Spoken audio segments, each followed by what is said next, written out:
Good morning. Dil TMT, Whirlpool and LIC సమర్పిస్తున్న business breakfast షోకి స్వాగతం. గ్లోబల్ క్యూస్ ఈ మార్నింగ్ మనకు మిక్స్డ్గా కనిపిస్తున్నాయి. తైవాన్ లాంటి ఇండిసెస్ నష్టాల్లో ట్రేడ్ అవుతుంటే కొన్ని ఇండిసెస్ ముఖ్యంగా జపాన్, హ్యాంగ్సెంగ్ లాంటి ఇండిసెస్ పాజిటివ్గా ట్రేడ్ అవుతున్నాయి. గిఫ్ట్ నిఫ్టీ కూడా మనకు ఒక స్వల్పంగా వీక్నెస్తో కూడినటువంటి ఓపెనింగ్నే సూచిస్తోంది. So US markets last night నష్టాలతో ముగిశాయి, led by semiconductor stocks. ఈ నష్టాలను లీడ్ చేశాయి. Nvidia was down 7%. So Nvidia ఇప్పుడు చైనా ఏదైతే తన జీపీయూస్ మీద ఎక్స్పోర్ట్స్ మీద చైనాకి జరిగే ఎక్స్పోర్ట్స్ మీద యుఎస్ఏ ప్రభుత్వం కోటా విధించిందో అది అయిపోయింది.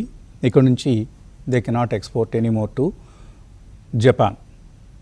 చైనా. దాన్ని మరి వేరే దేశాల ద్వారా ఏమైనా చేస్తారా, ఎక్కడికైనా వేరే సింగపూర్ లాంటి దేశాల ద్వారా ఏమైనా జరుగుతుంది, ఇవన్నీ తర్వాత సమస్యలు. కానీ నేరుగా అయితే చేయలేదు. ఇది $5.5 బిలియన్ నష్టానికి దారితీస్తుందని ఎన్విడియా చెప్పింది.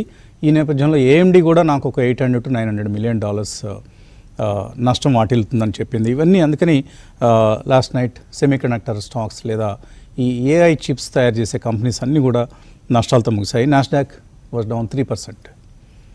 అలాగే S&P 500 కూడా ఒకనొక దశలో 5220కి వెళ్ళి అక్కడ తర్వాత కొద్దిగా రికవర్ అయింది, బట్ 2.24% నష్టంతో ముగిసింది. మన మార్కెట్ సంబంధించి last trading day of the week, రేపు గుడ్ ఫ్రైడే, ఈస్టర్ సెలవు. సో 3 రోజుల లాంగ్ వీకెండ్ మన ముందు ఉంది. కాబట్టి ఈరోజు ట్రేడింగ్కి చాలా ఇంపార్టెన్స్ ఉంది, ఎందుకంటే ఇవాళ వీక్లీ ఆప్షన్స్ ఎక్స్పైర్ కూడా జరగబోతోంది. ఇక ఫెడ్ ప్రెసిడెంట్ జెరోమ్ పవెల్ చెప్పారు, they are not in a rush to cut interest rates అని. నిన్న ది ఎకనామిక్ క్లబ్ చికాగో నిర్వహించినటువంటి ఒక కాన్ఫరెన్స్లో ఆయన మాట్లాడారు. స్పష్టంగా చెప్పారు, మేము వడ్డీ రేట్లు తగ్గించడానికి ఏమీ హడావుడి పట్టలేదు, ఎందుకంటే ఈ టారిఫ్స్ వలన పెరిగే ఇన్ఫ్లేషన్ని దృష్టిలో పెట్టుకొని వ్యవహరించాల్సి ఉంటుందని ఆయన స్పష్టం చేశారు. సో ఈ నేపథ్యంలో ట్రంప్ బెడద నుంచి లేదా ట్రంప్ బారి నుంచి ఏమైనా ఫెడ్ రిజర్వ్ అయినా కాపాడకపోతుందా అనే ఆశలను కూడా ఆయన చల్లార్చారు. కాబట్టి ఇక్కడ యుఎస్ మార్కెట్స్ నష్టపోవడానికి ప్రధాన కారణం అదే. కానీ ఈ మార్నింగ్ ఏషియన్ మార్కెట్స్ కొంతవరకు యుఎస్ మార్కెట్స్తో డీకపుల్ అయ్యాయి. మెజారిటీ ఆఫ్ ది మార్కెట్స్ పాజిటివ్గా ట్రేడ్ అవుతున్నాయి. ఒక కారణం బహుశా ట్రంప్ చెప్తున్నారు, ఇట్స్ ఎ బిగ్ ప్రోగ్రెస్. మేము జపనీస్ డెలిగేషన్ కలిసాము, చాలా సంతోషాన్ని వ్యక్తం చేస్తున్నారండి. అంటే ఇప్పుడు ఎలాగోలా తను చేసింది కరెక్ట్ అని చెప్పుకునే ఒక ప్రయత్నం ట్రంప్ చేస్తున్నారు. ఇప్పుడు జపాన్ వాళ్ళు వచ్చారు, మరొక సౌత్ కొరియా వాళ్ళు విమానం ఎక్కారు, వీళ్ళందరితో మేము మాట్లాడుతున్నాము, మాకు చాలా మేలు జరగబోతోంది, మేము చేసింది చాలా గొప్ప పని, ఇలా ఆయన సమర్థించుకునే ప్రయత్నం చేస్తున్నాడు. సో అందుకనే ఇప్పుడు జపాన్ యుఎస్ మధ్య ఈ ముఖ్యంగా ట్రేడ్, మిలిటరీ కాస్ట్ సంబంధించిన అంశాలు చర్చకు వచ్చాయట. దానిలో చాలా పెద్ద ప్రోగ్రెస్ సాధించామని ట్రంప్ చెప్తున్నాడు. మరోవైపు చైనా కూడా నేను చర్చలకు సిద్ధమే, కానీ మీరు ఒక రోజు ముందుకి ఒక రోజు వెనక్కి ఇలా అడుగులు వేస్తే లాభం లేదు, ఒక ఫామ్ డెసిషన్ తీసుకోండి, అప్పుడు మనం నెగోషియేట్ చేద్దాం అని చైనా కొంతవరకు ముందడుగు వేయడానికి సిద్ధంగానే ఉంది. సో చూద్దాం, చైనా యుఎస్ఏ మధ్య చర్చలు మొదలయ్యాయి అంటే that gives a big relief. సరే, అందులో ప్రోగ్రెస్ సాధిస్తారా లేదా, స్టేల్మేట్స్ ఉంటాయా, 90 రోజుల గడువు ముగిసే లోపల ఇవన్నీ కొలిక్కి వస్తాయా లేదా, ఇవన్నీ ప్రశ్నార్థకాలు ప్రస్తుతానికి. ఇక చిప్ మ్యానుఫ్యాక్చరర్స్ పరిస్థితి మాత్రం అయోమయంగా ఉంది, చాలా గందరగోళంగా ఉంది. ఏం జరుగుతుంది? ఎన్విడియా లాంటి కంపెనీలు వాళ్ళ మార్కెట్ క్యాప్ భారీగా కోల్పోయాయి, బిజినెస్ దెబ్బతింటోంది. రేపు ఈ డీప్సీక్ లాంటి కంపెనీస్ ఇంకా చిప్ అవసరాన్ని ఇంకా తగ్గించే ప్రయత్నాలు ఏమైనా చేస్తాయా, ఇవన్నీ కూడా మనకు ప్రశ్నార్థకాలు. కాబట్టి ప్రస్తుతానికి సెమీకండక్టర్ స్టాక్స్ అయినా, చిప్ కంపెనీస్ అయినా, అలాగే యుఎస్ ఎక్స్పోజ్డ్ ఇండియన్ ఐటీ కంపెనీస్ని కూడా ప్రస్తుతానికి అవాయిడ్ చేయండి. నేను చూసాం, మనం విప్రో రిజల్ట్స్లో కూడా కామెంటరీ చాలా నిరాశాజనకంగా ఉంది, Q1 కామెంటరీ. సో రిజల్ట్స్ కూడా డిసప్పాయింట్ చేశాయి, కామెంటరీను నీట్గా ఉంది. కోర్స్ ఇదంతా కొంత ప్రైసింగ్ అయి ఉంది. ఐటీ కంపెనీ స్టాక్స్ అన్నీ కూడా లాస్ట్ ఫ్యూ మంత్స్గా బాగా సెల్లింగ్ ప్రెషర్కి లోన్ అయి ఉన్నాయి. కానీ ఫ్యూచర్ ఈజ్ అన్సర్టన్. కాబట్టి ఈ సమయంలో avoid IT stocks as of now. Including the large big names like Wipro or TCS Infosys. మరోవైపు ఎఫ్ఐఎస్ బయింగ్ కొనసాగుతోంది. నిన్న 3,936 crores వర్త్ స్టాక్స్ కొన్నారు వాళ్ళు. డిఐఎస్ అమ్మారు. ఇది ఎప్పుడు జరిగే పరిణామమే. 2,513 crores వర్త్ స్టాక్స్ని డిఐఎస్ అమ్మారు. మరోవైపు గోల్డ్ మాత్రం చాలా స్ట్రాంగ్, ఎందుకంటే ఇప్పుడు ఉన్నటువంటి అన్సర్టెంటీ, ఈ అనిశ్చితి సమయంలో గోల్డ్ అవుట్ పర్ఫామ్ చేయడంలో ఏమీ ఆశ్చర్యం ఏమీ లేదు. Gold is always treated as a safe haven't asset. So అందువలన గోల్డ్ చాలా స్ట్రాంగ్గా ఉంది. $3,337 చూశాను మార్నింగ్ మరి ప్రైస్. సో ఇది బంగారం కొనాలనుకునే ప్రియులందరికీ కూడా చాలా నిరాశాజనకమైన వార్త. మన మార్కెట్స్ నిన్న మొన్న మొన్న కూడా 3 రోజులు చాలా స్ట్రాంగ్గా బిహేవ్ చేయడం చూసాం. నిన్న ఓపెనింగ్ వీక్గా ఉన్నప్పటికీ క్లోజింగ్ సమయానికి లెడ్ బై ది బ్యాంక్స్. మొన్న ప్రైవేట్ బ్యాంక్స్, నిన్న పబ్లిక్ సెక్టర్ బ్యాంక్స్, అది ఎస్బీఐ కావచ్చు, బీఓబీ కావచ్చు, పిఎన్బి కావచ్చు, లేదా ఇండియన్ బ్యాంక్ కావచ్చు, ఇటువంటివన్నీ చాలా స్ట్రాంగ్గా నిన్న క్లోజ్ కావడం చూసాం. So led by the bank Nifty నిన్న సెకండ్ హాఫ్లో, ముఖ్యంగా లాస్ట్ 1 hour ట్రేడ్లో బ్యాంక్ నిఫ్టీని పైకి తీసుకెళ్ళగలిగింది. సో సుమారుగా 100 పాయింట్లకు పైగా లాభంతో 23,430 సమీపంలో నిఫ్టీ క్లోజ్ కావడానికి బ్యాంక్ నిఫ్టీ దోహదపడింది. స్టాక్ స్పెసిఫిక్గా అయితే న్యూస్ కొనసాగుతున్నాయి. మనం చూస్తున్నాం ఇప్పుడు జెన్సాల్ ఇంజనీరింగ్. సో ఎంత గందరగోళం జరిగిందో. సెబీ ఆర్డర్ గురించి నేను మార్నింగ్ కూడా మనం మాట్లాడుకున్నాం. ప్రమోటర్లు పబ్లిక్ మనీని మిస్యూజ్ చేశారు. సుమారుగా 977 కోట్ల రూపాయలు వీళ్ళు లోన్స్గా తీసుకొని ఇరిడా నుంచి, పవర్ ఫైనాన్స్ కార్పొరేషన్ నుంచి 6,400 ఎలక్ట్రిక్ వెహికల్స్ని మేము కొంటామనే ఒక అంశం చెప్పి 4,700 వెహికల్స్ సరిపెట్టారు. మిగతా 262 కోట్లు అన్అకౌంటెడ్ ఫర్ నొక్కేశారు. సో ఇందులో డిఎల్ఎఫ్ గురుగావ్ నుంచి ఒక 43 కోట్లతో ప్రమోటర్స్, ఇద్దరు సర్దార్జీలండి వాళ్ళిద్దరూ.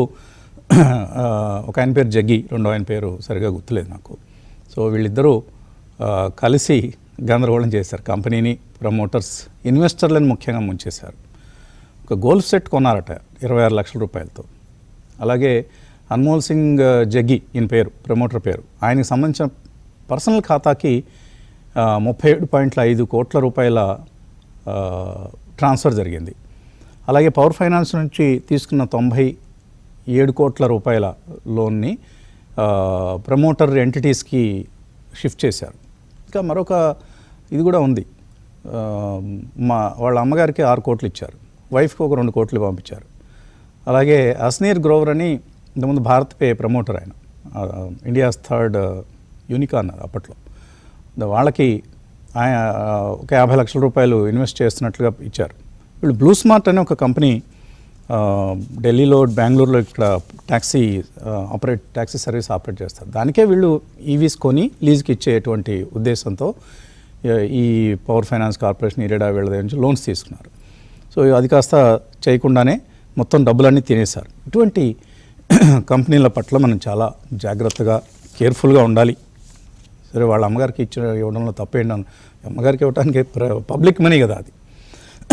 సో అటువంటి వ్యవహారాలను కొంతమంది ప్రమోటర్స్ చేస్తూ ఉంటారు, చాలామంది చేస్తారండి. ఇన్ఫ్యాక్ట్ దొరికారు వీళ్ళు, దొరకని వాళ్ళు ఇంకా చాలామంది ఉంటారు. అందుకని ఎప్పుడు మనం చెప్తూ ఉంటాం, చాలా మనం ఏ కంపెనీలు ఇన్వెస్ట్ చేస్తున్నామో చూసుకోవాలి. చెప్పగానే హడావుడిగా ఎవరో ఫ్రెండ్ చెప్పాడనో, లేకపోతే టీవీ5లో చెప్పారనో హడావుడిగా మాత్రం ఎప్పుడు నిర్ణయాలు తీసుకోవద్దండి. జాగ్రత్తగా ఆలోచించండి. ఏ కంపెనీలో మనం ఇన్వెస్ట్ చేస్తున్నాం, ఈ కంపెనీ నిజంగా జెన్యూనా కాదా, ప్రమోటర్స్ మంచివాళ్ళ కాదా. 2 రోజులు లేట్ అయినా పర్లేదు, ఈ 2 రోజుల్లో ప్రైస్ పెరిగిపోతుందని హడావుడి పడాల్సిన అవసరం ఎంత మాత్రం లేదు. సో అది జాగ్రత్తగా మీరు గమనించాలి. ఇప్పుడు పేటీఎం ఇవాళ వార్తలో ఉంది. విజయ్ శేఖర్ శర్మ, ఈయన కూడా చాలా హై ప్రీమియంతో పబ్లిక్ ఇష్యూకి వచ్చి అక్కడి నుంచి గందరగోళం చేసి చాలా ఇన్వెస్టర్లని డ్యామేజ్ చేశాడు. ఇప్పుడు ఆయన ఏం చేస్తున్నాడంటే సెబీతో ఒక సెటిల్మెంట్ కుదుర్చుకుంటున్నాడు. దానికి ప్రతిగా 2.1 crore ఈసాప్స్ వదులుకుంటున్నాడు. సో ఇలాంటి న్యూస్ ఈ మధ్య కొంచెం మనం ఎక్కువగా చూస్తున్నాం. అందుకనే చెప్తాం, promoter genuineness is the first and foremost. తర్వాత మిగతా అన్నీ. ప్రమోటర్ మంచివాడైతే బ్యాలెన్స్ షీటు, ఫైనాన్షియల్స్ అన్నీ నమ్మొచ్చు. ప్రమోటర్ మంచివాడు కాకపోతే ఎంత పెద్ద ఆర్డర్ బుక్ ఉన్నా, ఎంత గొప్ప బ్యాలెన్స్ షీట్ మన కళ్ళెదురుగా కనిపిస్తున్నా కూడా ఆ కంపెనీల జోలికి వెళ్ళనే రాదు. పోతాయి, స్టాక్ పెరిగితే పెరగచ్చు కాక, మనకైతే వద్దు అటువంటి కంపెనీ, ఇలా నిర్ణయించుకోవాలి మనకు మనమే. ఓకే, ఇక ఎల్ఎస్తో మాట్లాడదాం. కుటుంబరావు గారు, ఏమిటి 3 రోజుల వీకెండ్ మన ముందుంది, ఒక లాంగ్ వీకెండ్కి మార్కెట్ సిద్ధం అవుతాయి. కాకపోతే గ్లోబల్గా ఇది వీకెండ్, మన లోకల్ హాలిడే కాదు, గ్లోబల్ హాలిడే కాబట్టి అంతగా వరీ కావాల్సిన అవసరం లేదనిపిస్తుంది. బట్ ఈరోజు ట్రేడింగ్ ఏ విధంగా జరుగుతుంది అనుకుంటున్నారు? నేను అనుకోవటం మరీ అనుకున్నంత నెగిటివ్ గా అయితే ఉండకపోవచ్చు అండి. ఎక్కువగా కన్సాలిడేషన్ మోడ్ లోకి వెళ్తుందని నేను అనుకుంటున్నాను. ఎందుకంటే నిన్న కూడా నేను చెప్పడం జరిగింది, కన్సాలిడేషన్ అన్నట్టు స్లైట్ అప్వర్డ్ బయర్స్ బ్యాంక్స్ లో మూవ్ వలన రావటం మనం చూసాం అనమాట. బట్ అదర్వైజ్ ఇన్ జనరల్ నిన్న మార్కెట్స్ అనమాట, ఈవెన్ మనం మిడ్ క్యాప్ స్మాల్ క్యాప్ లో కూడా చూస్తే వాల్యూమ్స్ కాస్త తగ్గినా కూడా కన్సాలిడేషన్ అనేది కనిపించింది. గెయిన్స్ పెద్దగా ఇవాపరేట్ కాలేదు, ఈ మధ్య వచ్చిన గెయిన్స్ అనమాట నిలబెట్టగలిగింది. కాబట్టి నేను అనుకోవటం మార్కెట్ ఇక్కడ నిలదొక్కుంటుంది basically because slowly global players అందరూ కూడా అనుకుంటుంది ఏంటంటే ఇండియా కాస్త better geopolitical safe haven ఇంత అన్సర్టనిటీలో, అందుకని ఇండియా గురించి భయపడాల్సిన అవసరం లేదు, India is a better destination for investments అన్నట్టు జనరల్ ఫీలింగ్ వస్తుంది. ఎందుకంటే చాలా రిపోర్ట్స్ చదివా నేను, including from BlackRock side, KKR side, ఇవన్నీ పిఈ ఈక్విటీ ప్లేయర్స్ కూడా ఇండియా పైన గంగో ఉన్నారు. కాబట్టి నేను అనుకోవటం India can be a better performing market in next 6 to 8 months. ఈ అన్సర్టనిటీకి తెరపడే వరకు కూడా, గ్లోబల్ అన్సర్టనిటీ తెరపడే వరకు కూడా అనుకుంటున్నాను. కాబట్టి ఒకటి వర్స్ట్ అయితే అయిపోయింది. టెక్నికల్లీ మేబీ ఒకసారి 23,000 కిందకు వస్తే కనుక ఒక షేక్అవుట్ మళ్ళా రావచ్చు. బట్ అంత తొందరగా 23,000 కిందకు కూడా వస్తుందా అని చెప్పేసి కూడా అనుకోను. ఎందుకంటే నిన్న కూడా చూసాం 23,500 దాటలేకపోయినా కూడా అనమాట ఏ విధంగా ఫర్మ్ గా క్లోజ్ అయింది. అండ్ ఆ ఫర్మ్ గా నిలబడటం అనేది కూడా అనమాట with volumes in several front line counters అనమాట, ఎస్పెషల్లీ బ్యాంకింగ్ కౌంటర్స్ లో మనం చూసాం. కాబట్టి నేను అనుకోవటం మాత్రం వీఆర్ ఆన్ బెటర్ ఫుటింగ్ అని చెప్పేసి అన్నాను. అయితే ఇక్కడ యుఎస్ చైనా తారీఫ్ వార్ నడుస్తూనే ఉంది. ఇప్పుడు చైనా పైన 245% అన్నాడు తారీఫ్ ట్రంప్. ఏ రీజన్ తోటి అట్లా పెంచుకుంటా వెళ్తున్నారో కూడా అర్థం కాదు. అంటే ఇది పెరగలేదు కుటుంబరావు గారు, ఇది ఏమైందంటే అంతకుముందు ఉన్న 100% ప్లస్ తాజాగా ఉన్న 145%, ఆ క్లారిఫికేషన్ ఇచ్చారు తర్వాత. సో మొత్తం కలిపి 245%. అదే మొత్తం కలిపి 245. ఇప్పుడు అనే బోయింగ్ ఆర్డర్స్ తీసుకోకూడదు ఇట్లా ఇవన్నీ కూడా, ఎన్విడియా చిప్స్ H20 చిప్స్ పైన ఇటు అమెరికా కూడా రిస్ట్రిక్షన్స్ పెట్టడం ఇవన్నీ చూస్తున్నాం. కాబట్టి అల్టిమేట్లీ ఇది ఎక్కడికి దారి తీస్తుందా ఏంటి అనేది అయితే తెలియట్లా. అయితే ఆన్ అండ్ ఆఫ్ మాకు డిస్కషన్స్ కి వస్తున్నారు, యూరో నుంచి వస్తున్నారు, జపాన్ నుంచి వస్తున్నారు, ఇవన్నీ కూడా యూఎస్ చెప్తానే ఉంటుంది, కానీ కాంక్రీట్ ఎవిడెన్స్ అయితే అక్కడ కనపట్లేదు. కాబట్టి we should be prepared for more jerks అనమాట ఇంకా నెక్స్ట్ ఫ్యూ డేస్ లో కూడా, ఫ్యూ వీక్స్ లో అని చెప్పేసి అని అనుకుంటాను. అయితే ఒక్కటి నిన్న వరల్డ్ ట్రేడ్ ఆర్గనైజేషన్ కూడా చెప్పడం జరిగింది, తారీఫ్ వార్ వీటన్నిటి మూలన గ్లోబల్ ట్రేడే 1.5% ష్రింక్ అవ్వచ్చు అని ఆన్ అప్ సైడ్ అనమాట. 1.5% గ్లోబల్ ట్రేడ్ ష్రింక్ అవటం అంటే డెఫినెట్లీ రెసెషన్ చాలా కంట్రీస్ లో వచ్చే పాసిబిలిటీ కూడా ఉంటుంది, అది చూడాలి. కాబట్టి మనం we are recession proof as far as possible. ఎందుకంటే మన దగ్గర consumption driven economy, moreover monsoon బాగుంటుంది అని ప్రిడిక్షన్స్ వస్తున్నాయి. మాన్సూన్ బాగుంటే అగ్రికల్చర్ సెక్టర్ బాగుంటుంది అండ్ ఓవరాల్ గా పెద్ద ప్రాబ్లమ్స్ అయితే ఉండవు అని చెప్పేసి మన ఇండియన్ ఎకానమీకి అనుకుంటున్నాం. అయితే ఈ ఇష్యూస్ పక్కన పెడితే కార్పొరేట్ గవర్నెన్స్ లో ఇప్పుడు ఇందాక జెన్సాల్ పైన ఎలాబరేట్ గా మీరు చెప్పారు.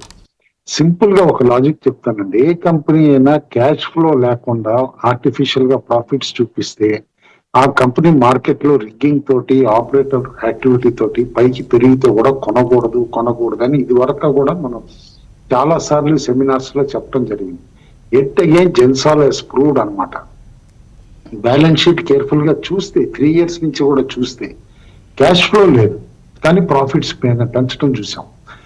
మామూలుగా రీటైల్ ఇన్వెస్టర్స్ కి కొంచెం స్టడీ డిఫికల్ట్, మాకు ఎట్లా తెలుసండి అని అంటారు. బట్ డెఫినెట్లీ ఒక స్టాక్ పైన ఇన్వెస్ట్ చేసేటప్పుడు కేర్ఫుల్ గా వాళ్ళ యాన్యువల్ రిపోర్ట్ కానీ వాళ్ళ కమెంటరీ కానీ కేర్ఫుల్ గా చదివితే బిట్వీన్ ద లైన్స్ మనకు తెలిసిపోతుంది. ఎందుకంటే ఇవాళ రేపు అనమాట దాగాలన్నా దాగదు అకౌంట్స్ లో అనమాట, కాస్త స్టడీ చేస్తే యాన్యువల్ రిపోర్ట్ స్టడీ చేస్తే బయటపడిపోతాయి విషయాలు. కాబట్టి ఫ్యూచర్ లో కూడా ఇలాంటి అనదర్ జెన్సాల్లో ఇరుక్కోకుండా ఉండాలంటే ఇన్వెస్టర్స్ కాస్త కేర్ఫుల్ గా హోంవర్క్ చేసుకోవాల్సిందే. అది మీరు మెన్షన్ చేశారు, నేనైతే రిపీటెడ్ గా చెప్తానే ఉన్నాను, తిరిగి చెప్తున్నా కూడా అదేనమాట. అదర్ ఇష్యూస్ వస్తే కనుక కేర్ఫుల్ గా మనం నిన్న మార్కెట్ లో అనమాట బ్యాంక్ నిఫ్టీలోనే హ్యూజ్ బయింగ్ ఇంట్రెస్ట్ కూడా రావటం చూసాం.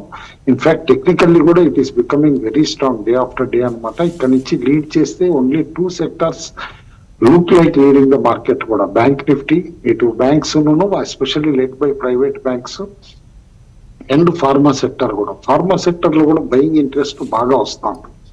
ఇన్ఫాక్ట్ అల్టిమేట్లీ ట్రంప్ బెదిరించిన అది చేసిన ఫార్మా స్టాక్స్ ఎట్లా రికవర్ అయినాయో చూసాం. ఇన్ఫాక్ట్ లారస్ అయితే 52 వీక్ హై దగ్గర ఉంది, closer to 641. I'm not surprised అనమాట. ఇప్పుడు లారస్ కనుక 52 వీక్ హై క్రాస్ అయితే ఆల్ ది వే 730, 740కి వెళ్ళిపోయినా కూడా సర్ప్రైజ్ కాను. ఎందుకంటే the way delivery buying Laurus stock లో అవుతుంది మనం చూస్తున్నాం ఎవ్రీ డిక్లైన్ లో అనమాట. ఇంక్లూడింగ్ ప్రమోటర్స్ కూడా బై చేశారు. ప్రమోటర్స్ కూడా బై చేయటం అనేది always positive for the stock అనమాట. Pharma stocks in general should perform much better in next 2 to 3 months కూడా అని చెప్పేసి అని అంటాను. ఈ ఫాల్ లో ఫార్మానే కొనమంటాను. నిఫ్టీ కాల్ ఆప్షన్స్ లో నిన్న కూడా 24,000 దగ్గరే కాస్త యాక్టివిటీ బాగా స్ట్రాంగ్ ఉండేది. బట్ 23,500 క్రాస్ అయితే ఫ్రెష్ బయింగ్ అటెంప్ట్ చేయమని అంటాను. యాజ్ ఆఫ్ నౌ పార్షియల్లీ కాస్త ప్రాఫిట్స్ అయితే లోవర్ లెవెల్లో కొన్నాళ్ళు కొంత బుక్ చేసుకోవచ్చు. ఎందుకంటే ఓపెన్ ఇంట్రెస్ట్ 23,000 పుట్ కూడా బాగా జంప్ అయింది. అంటే 23,000 కనుక డౌన్ సైడ్ కట్ అయితే by some reason next week అట్లా ఒక సెల్ ఆఫ్ కూడా రావచ్చు. మళ్ళీ అప్పటికి మంత్లీ సెటిల్మెంట్ ఇవన్నీ కూడా దగ్గర ఉంటాయి కాబట్టి కాస్త జాగ్రత్తగానే ఉండాలి అని చెప్పేసి అని అంటాను. ఫండ్స్ లో చూస్తున్నాం ఎఫ్ఐ నెట్ షార్ట్స్ తగ్గుతానే ఉన్నాయి. 85-86,000 crores కనమాట ఇప్పుడు రావటం చూసాం. ఇన్ జనరల్ అలా పర్చేజెస్ మోడెస్ట్ గా ఉన్నా అట్లీస్ట్ అమ్మలేదు, అది that is one positive which we have to observe అంటాను. పుట్ కాల్ రేషియో స్లోగా 1 దాకా వచ్చింది. అంటే స్లోలీ బుల్స్ ఫేవర్ లో టర్న్ అవుతాను, అది కూడా చూడాలి. బుల్స్ ఫేవర్ లో టర్న్ అయితే కనుక నేను అనుకుంటాం 1 పైన కపుల్ ఆఫ్ డేస్ స్టేబుల్ గా ఉంటే మార్కెట్ లో ఒక స్మాల్ ర్యాలీ కూడా రూల్ అవుట్ చేయలేమని చెప్పేసి అని అంటాం. బుల్స్ సపోర్టివ్ గానే విక్స్ కూడా బాగా తగ్గింది. ఫియర్ ఫ్యాక్టర్ అని ఏదైతే అంటామో అనమాట, నిన్న కూడా తగ్గుతాయి. ఇప్పుడు తిరిగి 15.87 కి క్లోజర్ గా వచ్చింది. మొన్నే మనం దాదాపు అనమాట 20 పైకి ఉండి నిలబడటం కూడా చూసాం. దాదాపు 35-40% ఇప్పుడు హై నుంచి కరెక్ట్ అయిపోయింది. ఫియర్ ఫ్యాక్టర్ అంటేనే కాస్త భయం తగ్గుతోంది మార్కెట్ లో అంటానికి అర్థం చేసుకోవాలి. స్పెక్యులేటివ్ లాంగ్స్ అంటామా, లారస్ లో పెరిగింది, ఇండియన్ బ్యాంక్ లో పెరిగింది, ఎన్బిసిసి పెరిగింది, పతాంజలి అండ్ ఇరెడాలో కూడా పెరిగింది. అది అబ్జర్వ్ చేయమంటాను. స్పెక్యులేటివ్ షార్ట్స్ ఎక్కడ పెరిగినాయి అంటే కనుక క్లియర్ గానమాట కాస్త సెలెక్టివ్ స్టాక్స్ లోనే పెరిగింది అని చెప్పేసి అని చూడొచ్చు. అది ఓపెన్ ఇంట్రెస్ట్ కూడా అనమాట కాస్త తగ్గు. బర్జర్ పెయింట్స్ కానీ, ఇటు జైడస్ లైఫ్ కానీ, సోనా కాంప్స్టార్ కానీ ఇలాంటి అట్లలో పెరిగింది. డెలివరీస్ మాత్రం ICICI bank, HDFC bank, SRF, Bharti Airtel and ఐటీసీలో కూడా స్టాక్ వీక్ గా ఉన్నా కూడా కాస్త డెలివరీ బయింగ్ స్ట్రాంగ్ గా పెరగటం కూడా మనం చూసాం. బ్యాన్ లిస్ట్ లోన ఒక 5 స్టాక్స్ ఉన్నాయి బ్యాన్ లిస్ట్ లో. ఇరెడా ఎంటర్ అయింది చూస్తున్నాం. ఇరెడా పోస్ట్ రిజల్ట్స్ కూడా ఎంత పెర్ఫార్మ్ చేసిందో అండ్ ఓపెన్ ఇంట్రెస్ట్ బాగా బిల్డప్ అయింది. ఇరెడాతో పాటు అనదర్ 2 పిఎస్యూస్ కూడా, నాల్కో, హిందుస్థాన్ కాపర్ కూడా బ్యాన్ లిస్ట్ లో ఉన్నాయి. అండ్ ప్రైవేట్ అట్లు బిర్లా సాఫ్ట్, మన్నాపురం కూడా ఉంది. Birla soft despite IT stocks week గా ఉన్నా కూడా బ్యాన్ లిస్ట్ లో ఉంటుందంటే మేబీ రిజల్ట్స్ అప్పుడు కాస్త ఫీలింగ్ ఉందన్నమాట. Either can be positive surprise or negative surprise కూడా, అది చెప్పలేం. రూపాయి మాత్రం స్ట్రాంగ్ అయిపోయింది 85.68 దాకా, ఇన్ లైన్ విత్ ఓవరాల్ గా గ్లోబల్లీ డాలర్ ఇండెక్స్ వీక్ అవటంతో అనమాట. కాబట్టి ఆల్ ఇన్ ఆల్ మార్కెట్స్ అయితే as of now are looking to be in a safe zone with bias మన దగ్గర లోకల్ గా అంటే మాత్రం బ్యాంక్స్ అండ్ ఫార్మా అని చెప్పేసి అని అంటాను. అండ్ ఎక్సెసివ్ ట్రేడింగ్ అయితే ఇక్కడ కూడా వారంటెడ్ కాదు. లో వాల్యూమ్స్ తోటే ట్రేడ్ చేయమని చెప్పేసి అని అంటాను. ఎక్స్ట్రీమ్లీ సెలెక్టివ్ గా అనమాట. రిజల్ట్ సీజన్ కాబట్టి జాగ్రత్తగా ఉండాలి. విప్రో కూడా చూసాం, రిజల్ట్ వీక్ గానే వచ్చింది, అయితే ఎక్స్పెక్టెడ్ గానే వచ్చింది. మోర్ నెంబర్ ఆఫ్ స్టాక్స్ కూడా ఇక రిజల్ట్స్ రావటం మొదలవుతాయి కాబట్టి షార్ప్ స్టాక్ స్పెసిఫిక్ మూవ్స్ ఎక్కువ ఉంటాయి. కాబట్టి స్టాక్ స్పెసిఫిక్ మూవ్స్ కి కాస్త జాగ్రత్తగా ఉండమని అంటాను. ఎందుకంటే స్టక్ అయ్యే పాసిబిలిటీ ఈజీగా ఉంటుంది. చాలా మంది కాస్త వాల్యూమ్స్ రాగానే తిరిగి రికవర్ అయిపోయింది స్టాక్ అని చెప్పి దాని ఎమ్మటపడి ఇరుక్కుపోయే పాసిబిలిటీ క్లియర్ గా ఉంది. లైక్ నిన్న సెలెక్టివ్ గా ఏ తేడా లేకపోయినా జిఎండిసి ఫండమెంటల్లీ సౌండ్ స్టాక్, నిన్న వాల్యూమ్స్ వచ్చినాయి సడన్ గా. డైమండ్స్ అండ్ కెమికల్స్ వాల్యూమ్స్ వచ్చినాయి సడన్ గా వచ్చేసి స్టాక్స్ 10%, 12% పెరగటం కూడా చూసాం. ఈ మధ్య లిస్ట్ అయిన గాలా ప్రెసిషన్ అనేది కూడా 10% పైన పెరగటం చూసాం. అండ్ డల్ గా ఉన్న స్టాక్స్ లైక్ రానే గ్రూప్, ఏదైతే ఆటో యాన్సిలరీ మెడ్రాస్ బేస్డ్ అనమాట, చెన్నై బేస్డ్, రానే బ్రేక్ లైనింగ్స్ అవనియండి, రానే మెడ్రాస్ అవనియండి, అన్ని కూడా గ్రూప్ లో 6 to 7% కూడా పెరగటం చూసాం. అయితే ఆల్ ఇన్ ఆల్ దీని ఇండికేషన్ చూస్తూ ఉంటే గనక నేను అనుకోవటం కొన్ని recently beat and down stocks లో ఇంట్రెస్ట్ వస్తుంది. ఇరేడా పెరిగిన తర్వాత ఎన్టీపీసీ గ్రీన్ లో కూడా బయింగ్ ఎట్లా వచ్చిందో చూసాం నాన్న. 6 to 7% పెరగటం చూసాం అనమాట, 107 వరకు. కాబట్టి వాచ్ కేర్ఫుల్లీ, బయింగ్ ఆపర్చునిటీస్ కూడా ఉంటాయి, బట్ బీ ఎక్స్ట్రీమ్లీ సెలెక్టివ్ అని చెప్పేసి అని అంటాం. ఓకే అండి. సో ఇక వసంత్ గారు ఇంకొకటి గారు, కుటుంబరావు ఏంటి 12 నిమిషాలు అయిపోయింది. అదే కాదు అంటే ఒకటి ఆఖరికి చాలా ఆలోచించి ఎల్లుండి ప్రెజెంటేషన్ కనమాట, మన ఈ సెమినార్ ప్రెజెంటేషన్ కి ఓకే టైటిల్ నేను పెట్టింది ఏంటంటే how to stay Sen when markets get wild. Okay ఎందుకంటే ఇప్పుడు నిజంగా మార్కెట్స్ వైల్డ్ గా ఉన్నాయి కాబట్టి గట్సీ ట్రంప్ అనమాట, మనం ఎట్లా శానిటీ మెయింటైన్ చేయాలనేదే టైటిల్ గా పెట్టాను అని చెప్పేసి అని చెప్తాను ఆఫ్టర్ కేర్ఫుల్ థాట్. ఓకే అండి, ఓకే, గుడ్ గుడ్.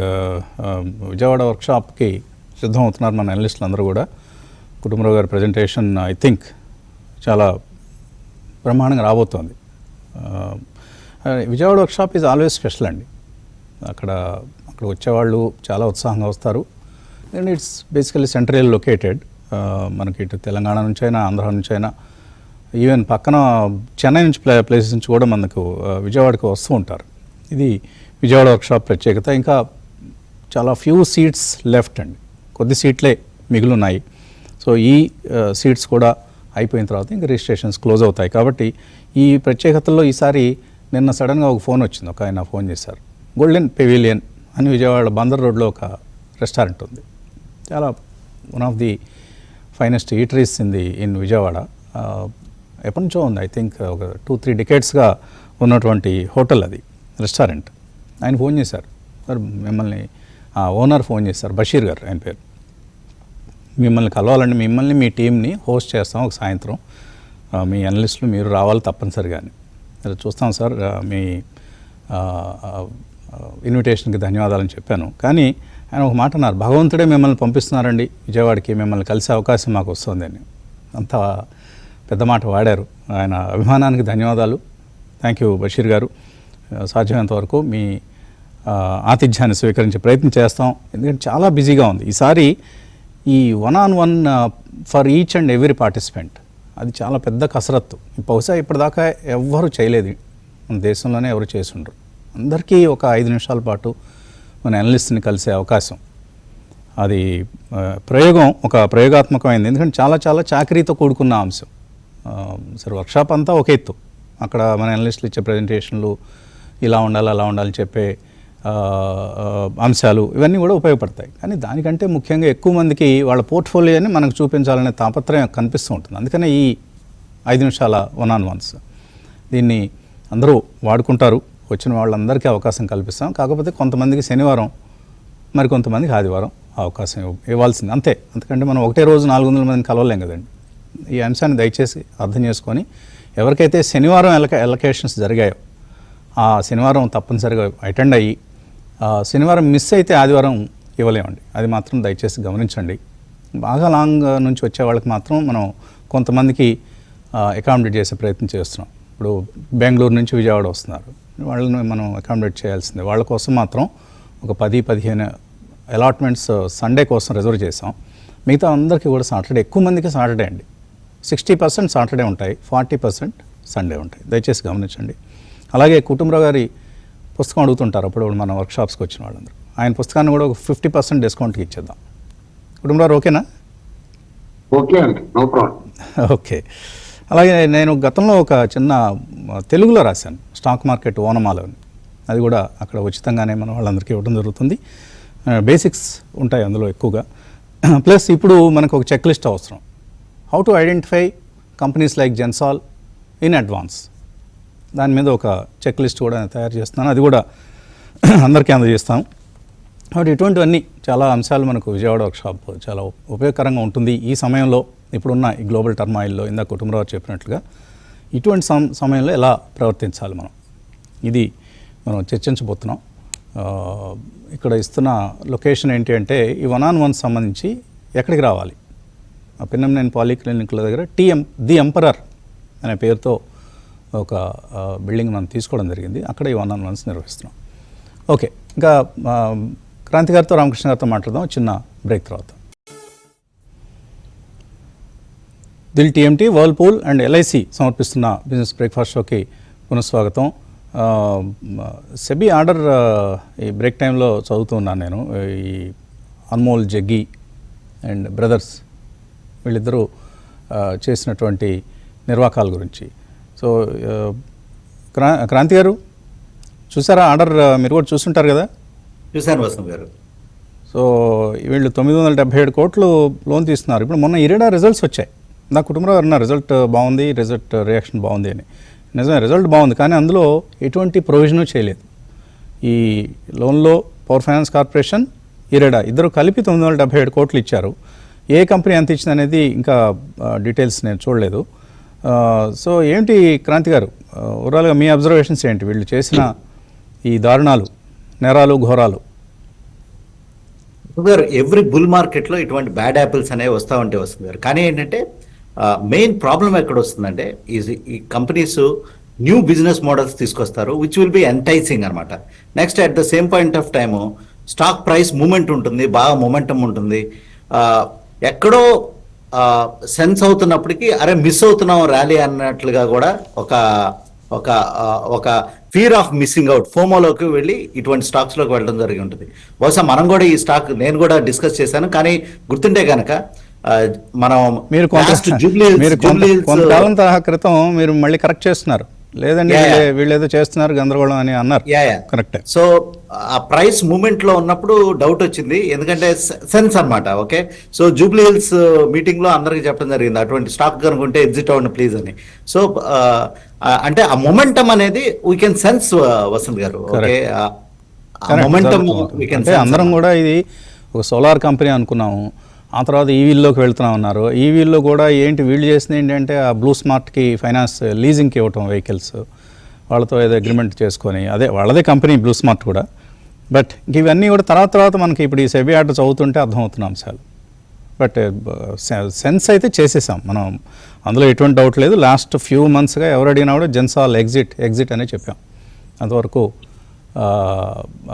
మన టీం కొంతవరకు డిస్క్లైమర్ ఇచ్చేసుకోవచ్చు, దులిపేసుకోవచ్చు, మన బాధ్యత. ఎనీవే, ఎవరైనా మా అడ్వైజ్ వలన ఏమైనా ఇందులో ఇరుక్కొని ఉంటే మాత్రం అందుకు క్షంతవీలం. అప్పుడప్పుడు తప్పు చేస్తామండి, ఎవరైనా చేస్తాం. మార్కెట్లో తప్పు చేయలేదు నేను ఇప్పటిదాకా అనేవాళ్ళు ఎవరైనా ఉంటే వాళ్ళు దేవుళ్ళు మాత్రమే. ఎవరికి అవకాశం ఉండదు. అందరం తప్పులు చేస్తాం. చేసిన వెంటనే సరిదిద్దుకునే ప్రయత్నం కూడా చేస్తాం. అది చేయాలి, అది చేయకపోతే కొంచెం కష్టం, అంతే. ఓకే, థ్యాంక్ యూ క్రాంతి గారు. రామకృష్ణ గారు, ఏమిటి ఎలా ట్రేడ్ చేయాలి ఈరోజు? ఆప్షన్స్ ఎక్స్పైరీ, వీక్లీ ఎక్స్పైరీ ఉంది ఈరోజు. గుడ్ మార్నింగ్ అండి అందరికి. ముందుగా ఈరోజు ఇప్పుడు లాంగ్ వీకెండ్కి ముందు ఉన్నామండి ఈరోజు, అలాగే మీరు అన్నట్లు ఎక్స్పైరీ డే కూడా. సో మార్కెట్స్ నిన్న అనుకున్నట్లుగా కన్సాలిడేషన్ అవటం, ఈ రోజు కూడా కొద్దిగా కన్సాలిడేషన్ మోడ్లోనే ఉండే ఛాన్సెస్ ఎక్కువగా కనిపిస్తూ ఉన్నాయి. మెయిన్గా మార్కెట్లు లాస్ట్ ఫ్యూ సెషన్స్ నుంచి చాలా షార్ప్ ర్యాలీ మనం చూసాం. ఆల్మోస్ట్ 21,760 ఆ ప్రాంతాల నుంచి 23,400 దాకా వచ్చేసాము. అంటే మంచి ర్యాలీ మనము నిఫ్టీలో చూడడం జరిగింది. సో ఈ కన్సాలిడేషన్ అనేది హెల్తీ కన్సాలిడేషన్ అని మనం చెప్పుకోవచ్చు అండి. సో ఈ కన్సాలిడేషన్ తర్వాత మళ్ళీ మార్కెట్స్ అప్ సైడ్ ర్యాలీస్ జరిపే అవకాశాలు చాలా క్లియర్ గా కనిపిస్తున్నాయి. మెయిన్ గా బ్యాంక్ నిఫ్టీ, అలాగే ఫిన్ నిఫ్టీ, ఈ రెండు కూడా బాగా ర్యాలీస్ జరుపుతూ ఉన్నాయి. ఫిన్ నిఫ్టీ అయితే ఆల్ టైమ్ హై దాటిపోయి ఇంకా పైన ట్రేడ్ అవుతుంది. నిన్న first time all time high పైన క్లోజ్ అయింది కూడా. అట్లాగే బ్యాంక్ నిఫ్టీ కూడా ఆల్మోస్ట్ ఫాలింగ్ ట్రెండ్ లైన్స్ ని క్రాస్ చేసుకొని, అట్లాగే గోల్డెన్ క్రాస్ కూడా ఫార్మేషన్ నిన్న మనం చూసాము. సో ఇట్లాంటి అన్ని కూడా మనకి బ్యాంక్ నిఫ్టీలో కనిపిస్తున్నాయి మంచి అంశాలు. టెక్నికల్ గా స్ట్రాంగ్ గా బ్యాంక్ నిఫ్టీ, ఫిన్ నిఫ్టీ ట్రేడ్ అవుతుంది. అంటే ఇయర్ టు డేట్ చూసినా కానీ ఆ రెండు సెక్టార్లు టాప్ సెక్టార్స్ గా ఉన్నాయి గెయినర్స్ గా. ఇంకా నిఫ్టీ విషయానికి వస్తే ఇమ్మీడియట్ గా మనకి 200 days ఎక్స్పోనెన్షియల్ మూవింగ్ యావరేజ్ 23,360 దగ్గర ఉంది. సో సపోర్ట్స్ కనుక మనము చూసినట్లయితే మనకి 23,200 23,000 ఇంపార్టెంట్ సపోర్ట్లుగా మనకి రాబోయే కొన్ని సెషన్స్ కి ఉంటాయండి. అట్లాగే రెసిస్టెన్స్ పరంగా చూస్తే 23,550 23,650 అనేది ఇమీడియట్ అంటే ఈ రోజుకి నెక్స్ట్ మండేకి మనకి రెసిస్టెన్స్ లో ఉండే అవకాశం ఉంది. కొంచెము లాంగర్ వ్యూ తీసుకున్నట్లయితే ప్రీవియస్ స్వింగ్ హై ఏదైతే ఉందో 23,960 900 ఆ ప్రాంతాల్లో 23,900 ప్రాంతాల్లో మనకి పెద్ద రెసిస్టెన్స్ ఉంది. అది క్రాస్ అయితే ఇంకా ఫ్రీగా మార్కెట్స్ పైకి వెళ్లే ఛాన్సెస్ కనిపిస్తున్నాయి. ఓవరాల్ గా మనకి అన్ని ఇండికేటర్లు MACD జీరో లైన్ పైన ఉండటం, అట్లాగే RSI కూడా 57.44 ఉండటం, అన్నిట్లో స్ట్రెంత్ కనిపిస్తుంది. అన్నిటికంటే ముఖ్యమైన కాన్ఫిడెన్స్ తెచ్చే విషయం ఏంటంటే విక్స్ బాగా కూల్ ఆఫ్ అవుతుంది. లాస్ట్ ఫ్యూ సెషన్స్ మనం చూస్తున్నాము. నిన్న కూడా 2% కూల్ ఆఫ్ అయ్యి 15.87కి వచ్చింది. అంటే నార్మల్ రేంజెస్ కి మళ్ళీ విక్స్ వచ్చేస్తుంది. సో ఇది మార్కెట్ లో ఇంకా ఫర్దర్ ర్యాలీ ఉన్నట్లుగా, అట్లాగే కాన్ఫిడెన్స్ ట్రేడర్స్ కాన్ఫిడెన్స్ ఇచ్చే విధంగా ఉంది. మార్కెట్ బ్రెత్ కూడా చాలా బాగుంది. 355 స్టాక్స్ నిఫ్టీ 500 లో పెరిగితే 144 స్టాక్స్ మాత్రమే తగ్గాయి. అలాగే FIS కూడా రిటర్న్ అయినట్టు అర్థమవుతుంది. అంటే లాస్ట్ 2 సెషన్స్ నుంచి వాళ్ళు బయింగ్ లోకి వచ్చారు.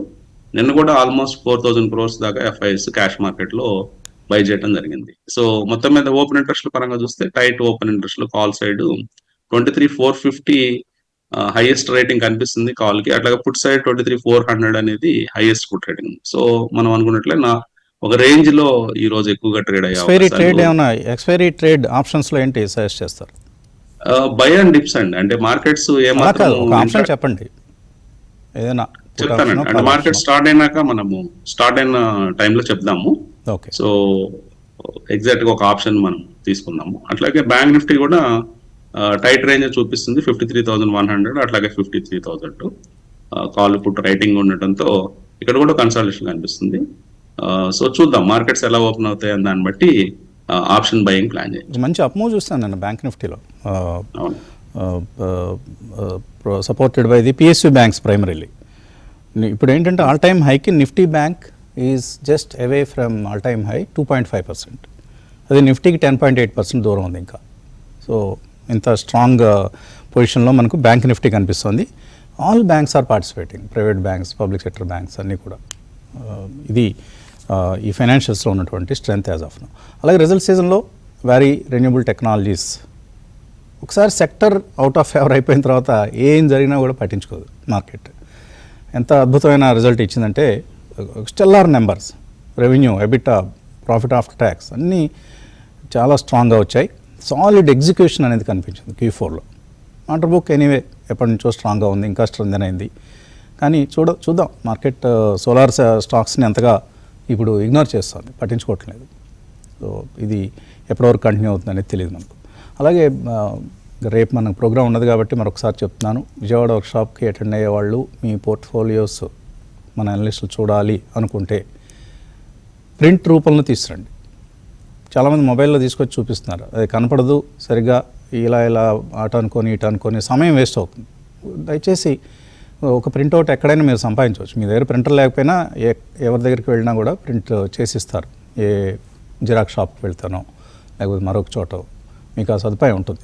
కాబట్టి వీలైనంత వరకు ఇంకెక్కడ మరీ మాకు ఎక్కడ అందుబాటులో లేదని మేము ఎక్కడో రిమోట్లో ఉన్నాం, ప్రింటర్ లేదంటే ఏం చెప్పలేము. వీలైనంత వరకు ప్రింట్స్ తీసుకొచ్చే ప్రయత్నం చేయండి.